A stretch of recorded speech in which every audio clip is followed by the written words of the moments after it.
Hello, high, hello. আশা করি আপনারা সবাই ভীষণ ভালো আছেন। আপনাদের ভালোবাসা ও আশীর্বাদে আমিও সুখে দুঃখে ভালোই আছি। আবার একটা নতুন রেসিপির ব্লগে সবাইকে জানাই অনেক ওয়েলকাম। সামনেই হোলি, তো হোলির দিন একটু মিষ্টি মুখ না করলেই নয়। বাড়িতে গেস্ট আসলে এই মিষ্টিটা কিন্তু অবশ্যই দিতে পারেন, আর খুবই কম খরচে খুবই কম মেহনতে এটা বানিয়ে ফেলতে পারবেন। আমি এখানে 1.5 নারকেল নিয়েছি, তার সাথে অনেকগুলো ড্রাই ফ্রুটস এইভাবে মিহি করে নিয়ে নিয়েছি। এবার এগুলো তাওয়াতে ভালো করে রোস্ট করে নেব, একদম কম আছে। ভালোভাবে নাড়তে নাড়তে এটাকে ভেজে নিতে হবে।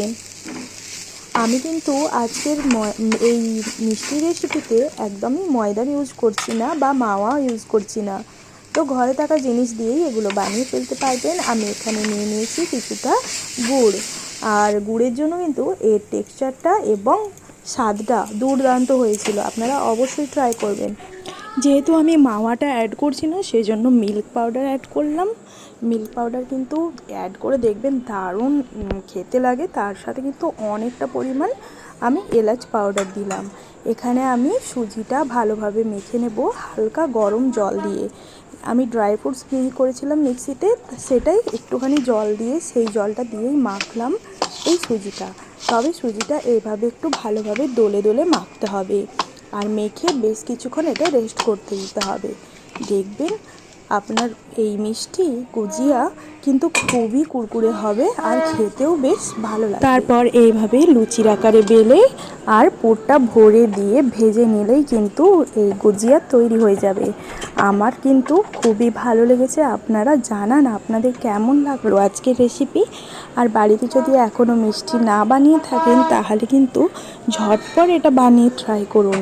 আপনার আর আপনার গেস্টের অনেক পছন্দ হবে। তো আজকের ব্লগটা কেমন লাগলো সেটা কিন্তু অবশ্যই কমেন্টের মাধ্যমে জানান। আর যদি ভালো লাগে তাহলে কিন্তু অবশ্যই লাইক শেয়ার করে দিন। তার সাথে সাথে আমার চ্যানেলের নতুন বন্ধু হলে চ্যানেলটি সাবস্ক্রাইব করে আমার পাশে থাকার অনুরোধ রইল।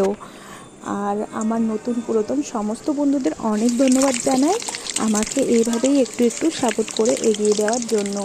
আপনাদের সাপোর্ট না হলে কিন্তু আমি একটুও এগোতে পারবো না। সেজন্য কিন্তু আপনাদের অনেক সাপোর্ট দরকার আমার লক্ষ্যে পৌঁছানোর জন্য। আর হ্যাঁ, সবাই কিন্তু হোলিতে খুব সেফলি হোলি খেলবেন আর সবাই খুব খুব মজা করবেন। তো আজকের ব্লগ এই অবধিই থাকলো। ব্লগটি দেখে কেমন লাগলো সেটা প্লিজ কমেন্টে জানান। তো আবার দেখা হচ্ছে নতুন কোনো ব্লগে নতুন কোনো দিন। আবার ততক্ষণের জন্য সবাই খুব ভালো থাকবেন, সুস্থ থাকবেন। Happy Holi to all of you.